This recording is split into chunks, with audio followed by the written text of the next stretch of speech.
Kagame a juste besoin d'être frappé pour lâcher la RDC. Nous sommes à ce point-là où aujourd'hui, l'administration américaine n'a pas fait beaucoup de déclarations ces derniers temps, que ce soit Donald Trump, que ce soit Marco Rubio, que ce soit tous les officiels que vous connaissez. Non, ils n'ont pas réagi, ils n'ont pas parlé contre cette situation. Alors, qu'est-ce qui se passe? C'est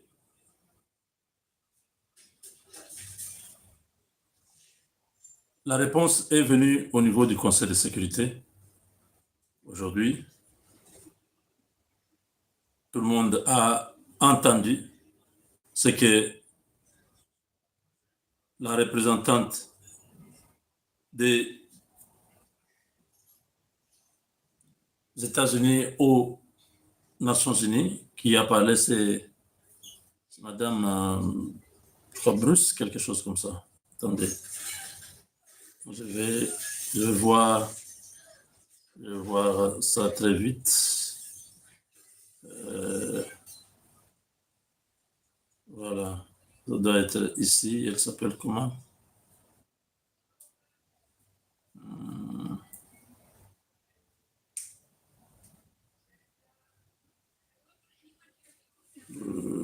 Oui, elle s'appelle...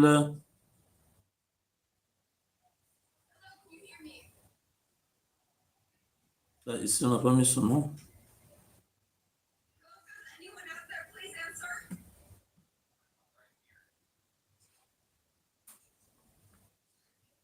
Bon, son nom, je dois retrouver ça. Elle est en train de parler. Je vais vous mettre la vidéo où elle est en train de parler.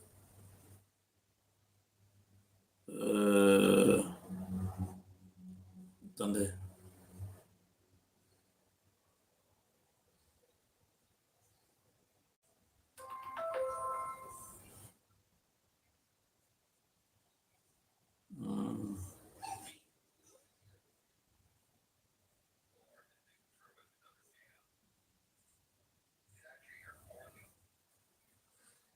Voilà, vous êtes là.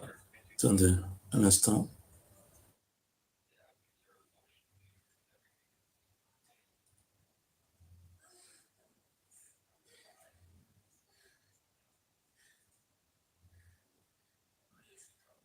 La connexion me pose un petit problème, ça part lentement.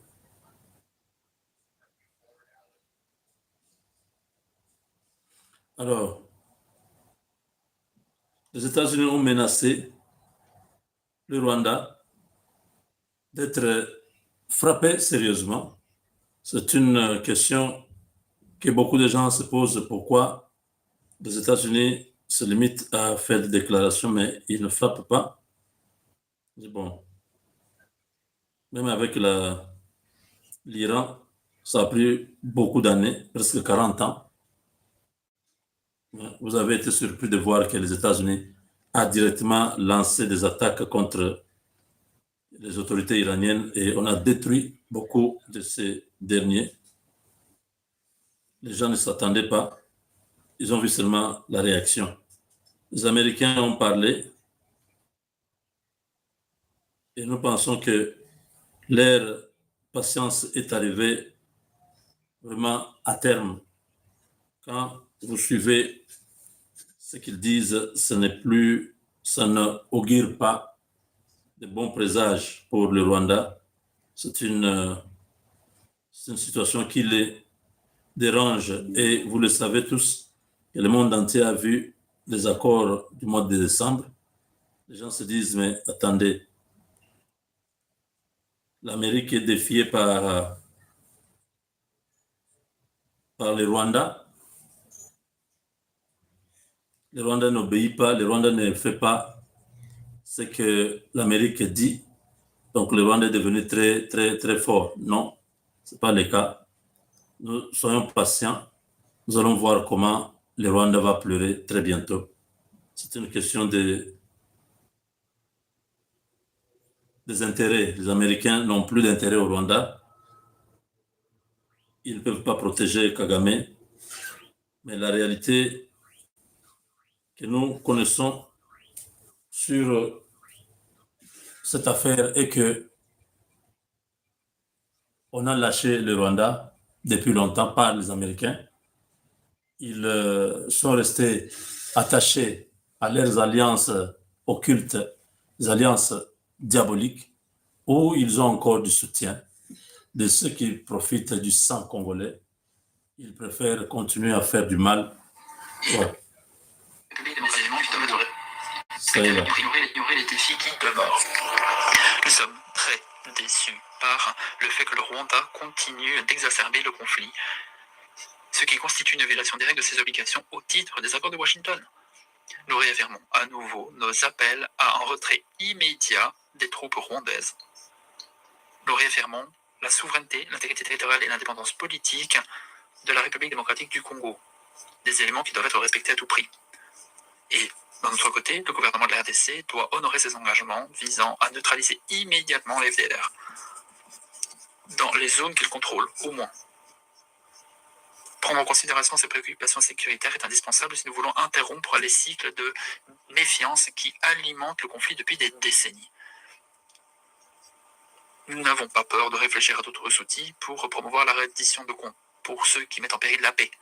Le mois dernier, les États-Unis ont proposé des sanctions ciblées contre les forces de défense du Rwanda et 4 généraux responsables de la déstabilisation. Ceux et celles qui sapent la paix devraient s'attendre à ce que des conséquences leur soient opposées. En tant que partenaire engagé en faveur de la sécurité et de la prospérité pour la région des Grands Lacs, le peuple américain veut se concentrer sur un objectif ultime, c'est-à-dire une paix sur le long cours. Nous continuerons à suivre de près l'évolution de la situation dans la région, avec une attention de tous les... Et d'un autre côté, le gouvernement de la RDC doit honorer ses engagements visant à neutraliser immédiatement les FDLR dans les zones qu'il contrôle, au moins. Prendre en considération ces préoccupations sécuritaires est indispensable si nous voulons interrompre les cycles de... Voilà, ça c'est le message clair. Les États-Unis disent qu'ils sont déçus de ce que le Rwanda n'a pas respecté l'accord que lui-même a signé et que tous ceux qui sont en train de saper cette paix doivent s'attendre à des conséquences sérieuses. Donc c'est une menace voilée sur tous ceux qui sont responsables. Et là, c'est Kagame qui est responsable numéro 1 de l'instabilité à l'est de la RDC. Quand il parle des FDLR qui sont dans les zones que le gouvernement congolais contrôle, ça ne veut rien dire. Le gouvernement congolais ne contrôle pas les FDLR. Les FDLR sont dans la partie occupée par le Rwanda. Vous allez suivre Zeno Mukongo, notre ambassadeur aux Nations Unies qui continue à faire la fierté de notre pays, qui sait expliquer les choses telles qu'elles sont, qui a pris toute la salle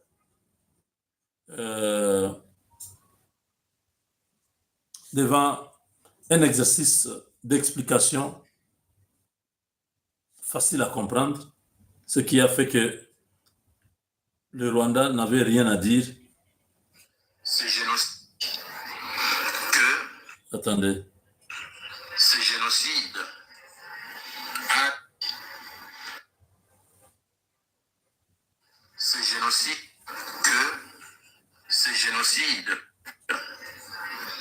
a ses auteurs en République démocratique 14. Présidente, Madame la Présidente, lorsque le représentant du Rwanda, évoquant le génocide rwandais de 1994, vous dit que ce génocide a ses auteurs en République démocratique du Congo, vous avez l'impression qu'il parle de Congolais. Il ne parle pas de Congolais, il parle de Rwandais. Les FDLR dont ils sont en train de parler, ce sont des Rwandais qui ont fui le Rwanda, qui sont rentrés sur le territoire de la République démocratique du Congo, justement parce qu'au Rwanda, il n'y a que deux tribus qui s'affrontent. Au Rwanda, il est impossible à ces deux tribus de cohabiter. Tandis qu'en République démocratique du Congo, il existe 450 tribus qui vivent en parfaite harmonie et qui vivent ensemble. Donc, l'idéologie génocidaire que le Rwanda tente de transposer sur le territoire congolais est incompatible à l'ADN du Congolais. C'est pourquoi nous disons que ce discours dont qu'ils sont en train de véhiculer est bien pour le Rwanda, il n'est pas bon pour la République démocratique du Congo. Les FDLR sont venus du Rwanda. Il y a un moment, un éminent ambassadeur rwandais en poste à Kinshasa a déclaré que le FDLR ne constituait plus une menace pour le Rwanda. C'est partout sur la toile qu'on peut suivre l'intervention de cet éminent ambassadeur rwandais. C'est cyclique. Aujourd'hui, ils vont vous dire les FDLR, demain, ils vont vous dire le discours de haine, et le lendemain, ils vont encore sortir une carte. Alors, parlons du discours de haine. Vous avez un pays armé jusqu'aux dents qui descend sur le territoire de votre pays, massacre vos femmes, massacre vos parents, massacre vos enfants, et il attend de vous que vous lui teniez un discours de bienvenue. Où a-t-on vu ça? Le Rwanda nous donne l'impression aujourd'hui que le discours de haine est plus grave que les massacres. Vraiment. Combien de Congolais ont-ils massacrés depuis qu'ils ont occupé Goma, Bukavu, Uvira? Combien? Et c'est comparable à un discours de haine. Mais justement, le discours de haine est la conséquence des massacres qu'ils conduisent. Donc le discours de haine n'est pas à la base de la situation qu'ils vivent. C'est eux qui sont justement à la base du discours de haine. Alors, Madame la Présidente, je ne vais pas en abuser. Ils ont parlé de la protection des rwandophones qui sont au Congo. Ils parlent des Banyamulenge. Ce sont des Congolais, ce ne sont pas des Rwandais. Donc tout simplement parce que ces Congolais ressemblent aux Rwandais, ils croient qu'ils ont le droit d'entrer sur le territoire congolais, aller protéger des Congolais. Quelle audace! Quelle audace! Ça, c'est grave. Où a-t-on déjà vu ça? Dans quel pays? Où un étranger vient dans votre pays et dit les populations de votre pays là ressemblent aux populations de mon pays. Alors moi, je viens les protéger. La vérité, elle est connue. C'est l'exploitation des ressources naturelles de la République démocratique du Congo et nous n'allons pas nous taire pour le répéter. Le Rwanda occupe aujourd'hui les mines de Rubaya. Le Rwanda est devenu l'exportateur du coltan qu'il n'existe nulle part sur le sous-sol rwandais. Mais ils viennent vous parler du discours de haine. Voilà, pour l'essentiel, vous n'avez pas le droit, chers collègues, de venir protéger les populations congolaises sur son territoire.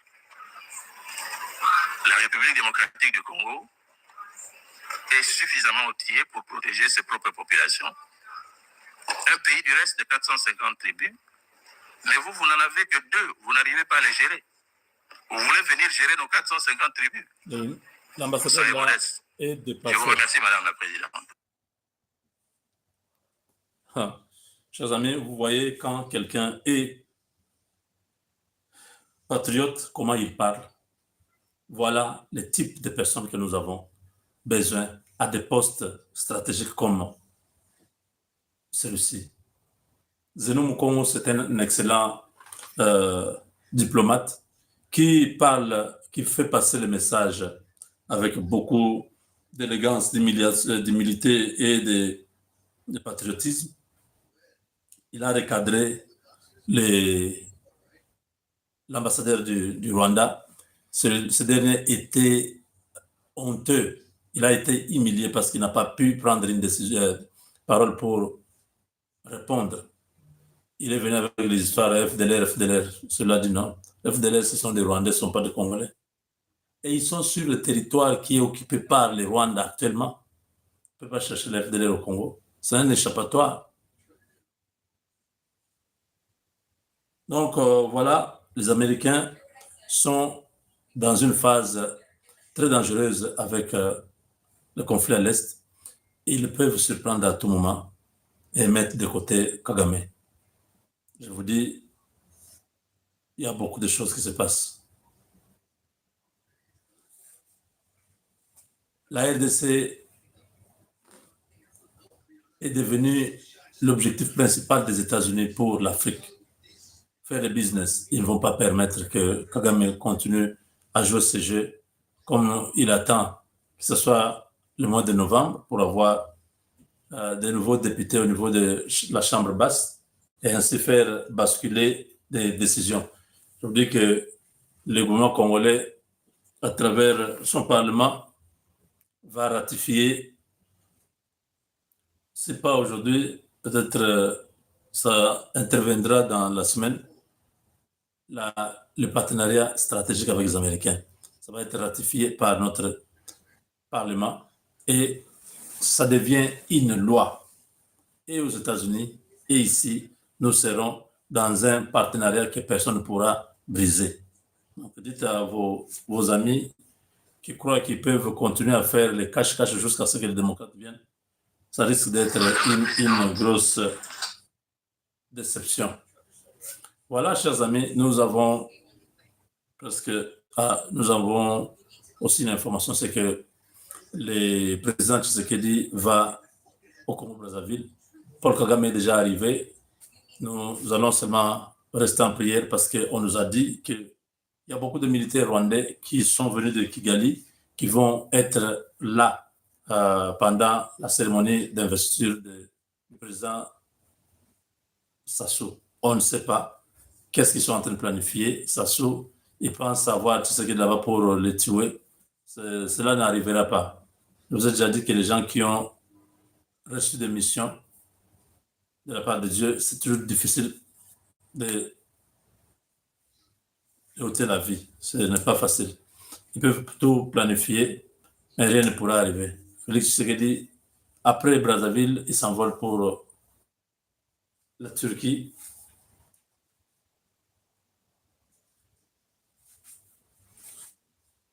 Pour un forum mondial sur la diplomatie, il y a beaucoup de choses là, je n'ai pas retenu. Donc, il sera un des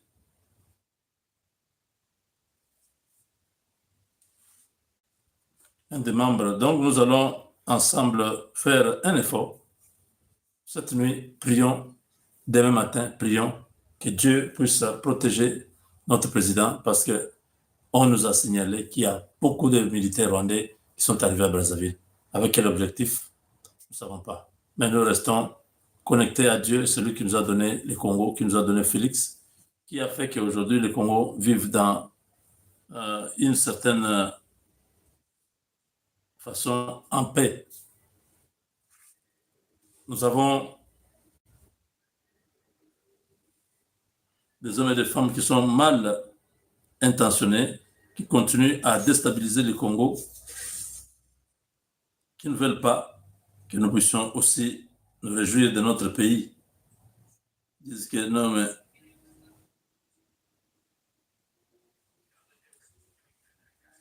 donc,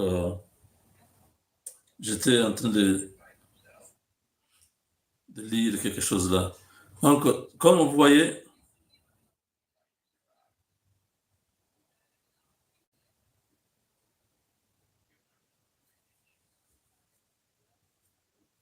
hein, donc c'est ce que j'ai dit au début. Hein.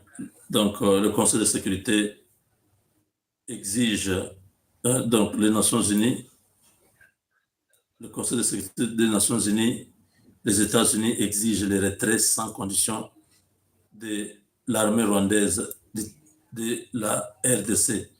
Les États-Unis d'Amérique se disent avoir sanctionné l'armée rwandaise pour déstabilisation de l'Est. Ils se disent extrêmement déçus par le comportement du Rwanda qui continue d'exacerber les conflits en violation répétée des accords de Washington. Donc, les USA fixent à nouveau la séquence devant conduire au respect de cet accord. D'abord, les retraits sans délai et l'armée rwandaise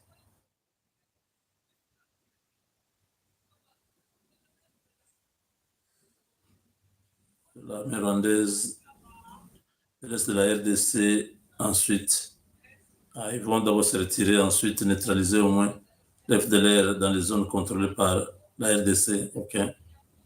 Les USA rappellent qu'ils ont sanctionné l'armée rwandaise pour violation de cet accord. Donc les choses sont de plus en plus claires parce que là, l'Amérique change catégoriquement le ton en disant il n'y aura plus de discussions. Tout ce qu'on doit faire au préalable, c'est ils ont signé aujourd'hui un MOU en Suisse là-bas. Un MOU, ça ne veut rien dire. La condition est là. Il faut retirer d'abord vos troupes. Deuxième chose, ceux qui vont rester, les M23 et les autres, et ils vont être cantonnés. C'est ça la formule. S'ils voyagent, s'ils perdent cet avantage, cette fois-ci, il n'y aura pas d'autre choix que de détruire le régime de Kigali. C'est ce qui est maintenant. S'ils n'écoutent pas ce dernier avertissement, ils vont voir seulement, on vient frapper, les conséquences seront très fortes. Au niveau de la Suisse, vous avez vu vous-même les listes, vous avez vu la qualité des gens qui sont là-bas. C'est Kagame qui envoie ces hommes et des femmes entrer dans ces délégations-là. C'est une peine perdue. Moi, je ne compte même pas sur ça. Ce qui se passe là-bas, qu'ils signent des MOU, tout ça. Nous, on continue. Ils vont se fatiguer. Nous avons l'impérium, nous avons le contrôle du pays, malgré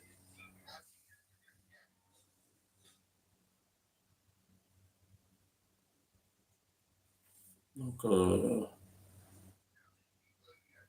Kagame sera frappé très fort, très bientôt. Ne vous en faites pas.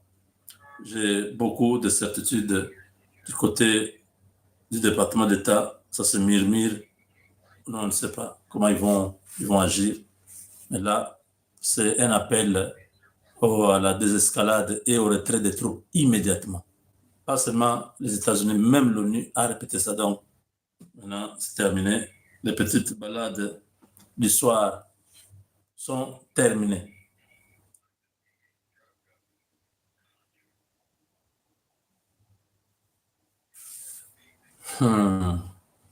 Il y a au Sankourou, il y a eu des élections. Un nouveau gouverneur a été élu là-bas.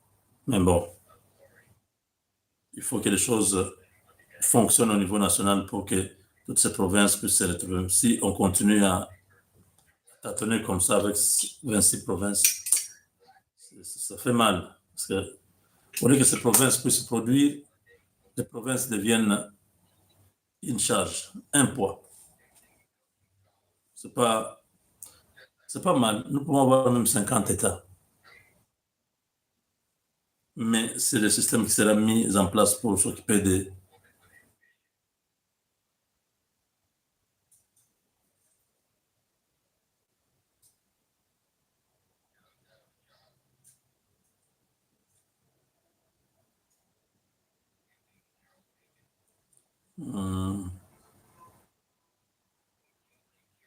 Oui, vous pouvez dire Paul Kagame s'en fout des sanctions. Ne vous en faites pas.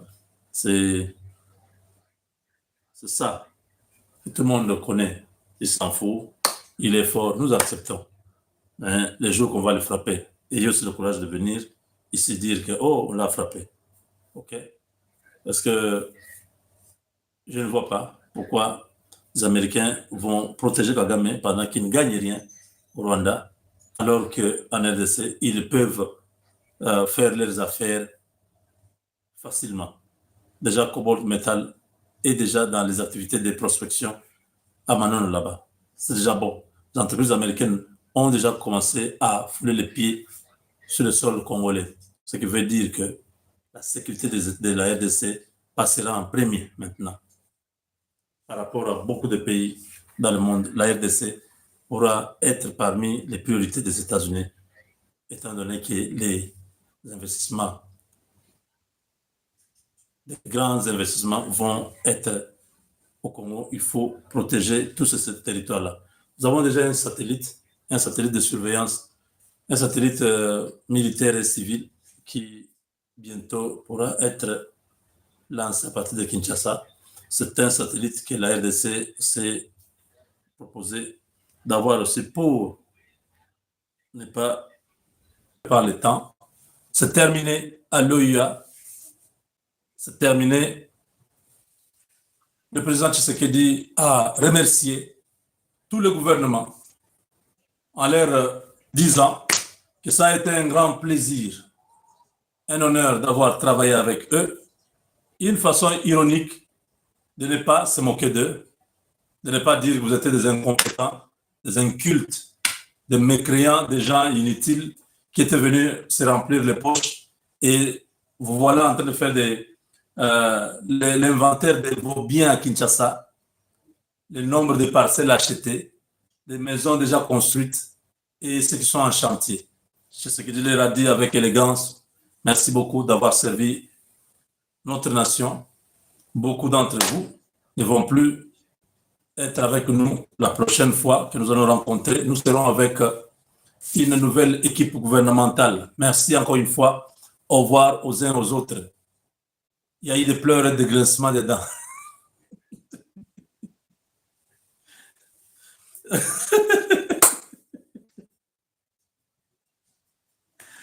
La Mikolo Moko ya Pamba. La ministre ya Pamba. Il cherchait maintenant à faire bonne figure. Excellence. Le président n'a plus besoin de votre gentillesse. Il sait qui vous êtes. Il vous a laissé beaucoup de temps. Vous n'avez pas apporté les changements. Vous n'avez pas porté sa vision. Vous ne l'avez pas aidé à atteindre les objectifs dans les domaines pour lesquels vous avez été nommé.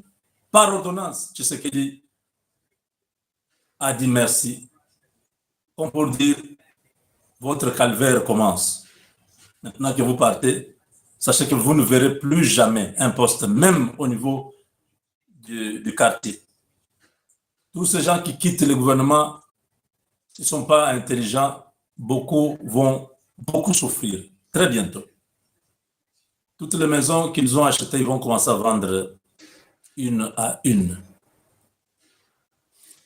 Le conseil des ministres de ce mercredi, je l'avais annoncé depuis hier, quand beaucoup étaient encore en train de tâtonner, est-ce que c'est vrai, est-ce que ça va se faire? Moubenga, tu viens avec tes histoires là.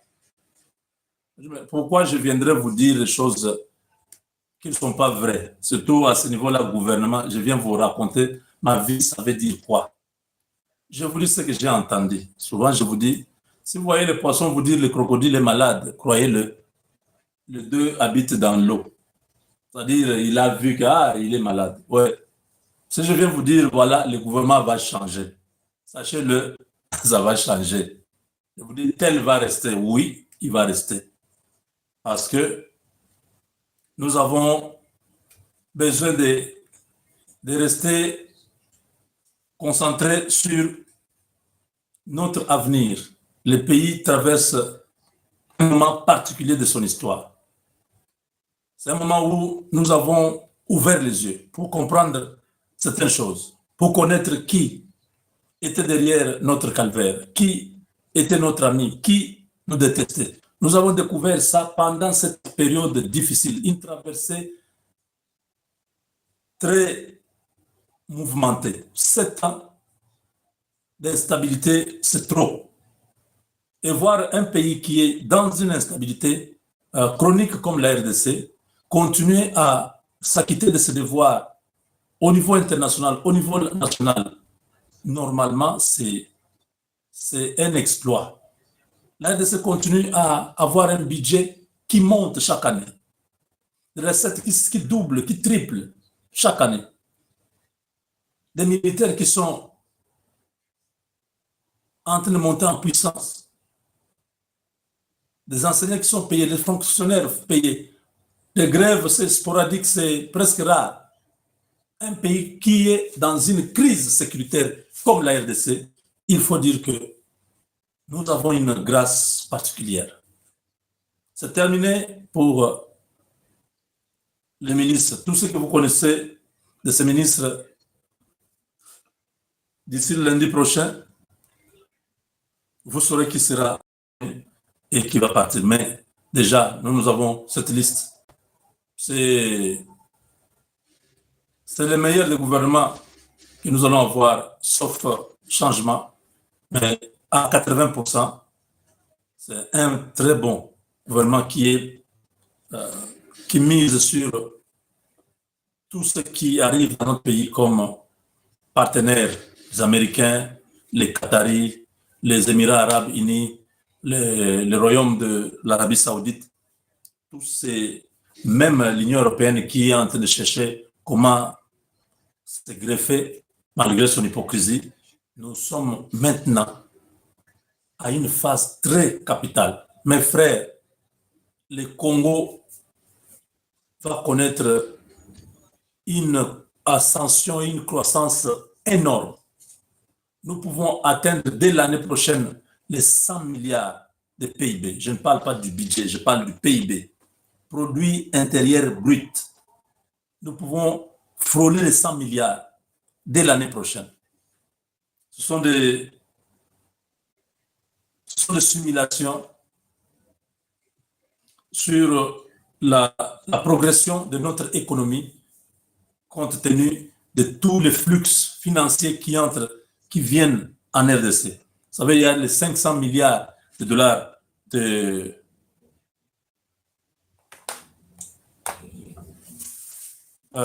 gouvernement américain.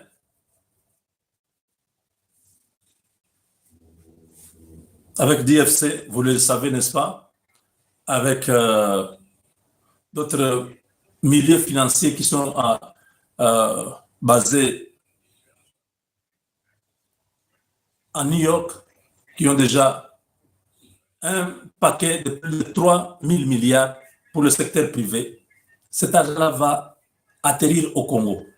C'est subdivisé en 5 ans. Donc, c'est un moment que vous n'avez aucune idée de ce que le Congo deviendra.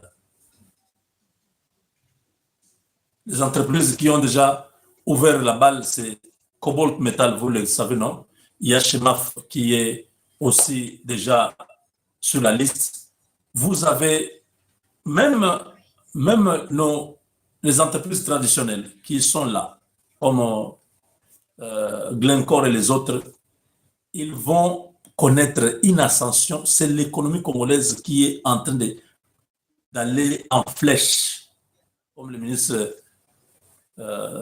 des Finances de l'Ouganda avait dit, notre économie donc l'économie est en train de monter. Donc nous allons vivre des moments de prospérité, de stabilité financière, de stabilité socio-économique énorme. Les prochaines 5 années ici, ça va être impacté comme vous ne pouvez pas imaginer. Voilà pourquoi nous avons besoin d'un gouvernement capable de pouvoir contenir cette croissance de manière positive et la propulser à une autre dimension, à une autre étape pour que nous puissions entrer dans certains milieux des affaires au niveau international. Tous ces pays que je viens de citer là, les Arabes, les Américains, tout ça, ils sont partenaires, ils travaillent depuis longtemps. Leur méthode de travail n'a pas changé. Donc, ils vont amener ces méthodes-là chez nous.